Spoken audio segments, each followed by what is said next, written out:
Looking at Lincoln by Myra Kallman.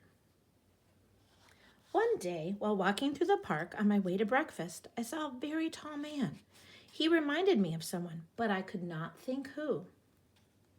At the coffee shop, I ordered pancakes. They were delicious. We paid with a Lincoln and 2 Washingtons, and then I remembered the man I had seen looked exactly like Abraham Lincoln. Abraham Lincoln, the 16th President of the United States. Who was he? I went to the library to find out. Lincoln was such an amazing man that there are over 16,000 books written about him. I wanted to read them all, but I got lost in photos of his unusual face. I stared at one. I could look at him forever. He was born in a small log cabin in Kentucky on February 12, 1809. The family was poor. Abe was a dreamer. He did not like to do chores. He loved to read. He was lucky. His stepmother loved him like crazy, and he adored her. She looked so stern, but she let him dream and read as much as he wanted. He went to school for only 1 year, but he was curious and taught himself many things. They hardly had any supplies, and of course no electricity. Abraham spent many hours reading by the fire's glow. One day he was kicked in the head by a mule. He slept for 2 days. Then he woke up and grew up and decided he wanted to be a lawyer. He did like to argue. He lived in Springfield, Illinois, and got a reputation as a smart and honest man. They called him Honest Abe. He had a family that he loved very much. His wife, Mary, who was very short, and 4 sons. They laughed and had lots of friends and even ran around a little wild. I wonder if Mary and Abraham had nicknames for each other. Did she call him Linky? Did he call her Little Plumpy? Maybe. Abe worked hard and became interested in the government. He decided he would run for president, and on March 4th, 1861, he was inaugurated President of the United States.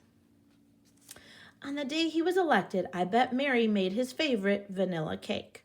But maybe he forgot to eat his slice. He was often too busy thinking to eat. Lincoln wore a very tall hat. With his hat on, he was 7 feet tall. He wrote many notes and stuffed them inside of his hat. What was he thinking about? He was thinking about democracy, the Declaration of Independence, and the Constitution, created by the founders of this country. He was thinking about freedom and doing good for mankind.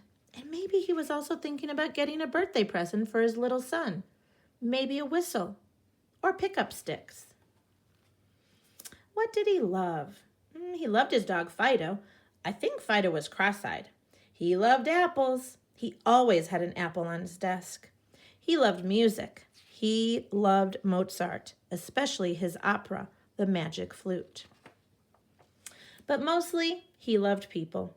His family, of course, but all people, and he wanted them to live well. He loved justice and truth. The country was in trouble and headed for a war. After hundreds of years of slavery, people were saying enough.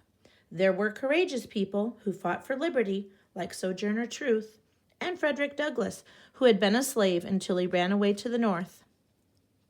Both of them met with Lincoln and spoke of the plight of slaves. Lincoln hated slavery and wrote to a friend, "If slavery is not wrong, nothing is wrong." During his presidency, he issued the Emancipation Proclamation, the first official step toward freeing millions of slaves. It was a difficult time to be president. The southern states, the Confederacy, wanted their own country where slavery was allowed. Lincoln said no. We must stay one country. The northern states, the Union, believed that slavery should be abolished. So they went to war. The Civil War ground on. Lincoln went to Gettysburg, Pennsylvania, the site of a big battle. Thousands of soldiers are buried there, many with just a number on their grave.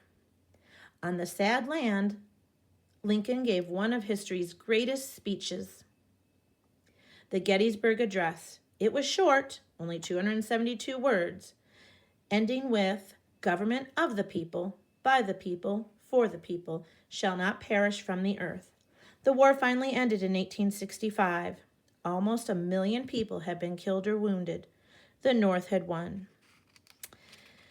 The people had suffered greatly, but now it was time to rejoice and start to rebuild the country, with Lincoln leading the way. But it was not to be. After the war, Lincoln wanted to lighten the mood. He took his wife to see a funny play. During the play, he was shot. Lincoln had been rocking in this chair. People carried him across the street to the home of a friend. He died the next morning, April 15th, 1865. He was 56 years old. The news spread. People across the land wept with grief for their fallen leader. But a great man is never really gone. Abraham Lincoln will live forever, and if you go to Washington, D.C. in the spring, you can walk through the cherry blossoms and visit him. At his memorial, you can read the words he wrote near the end of the war.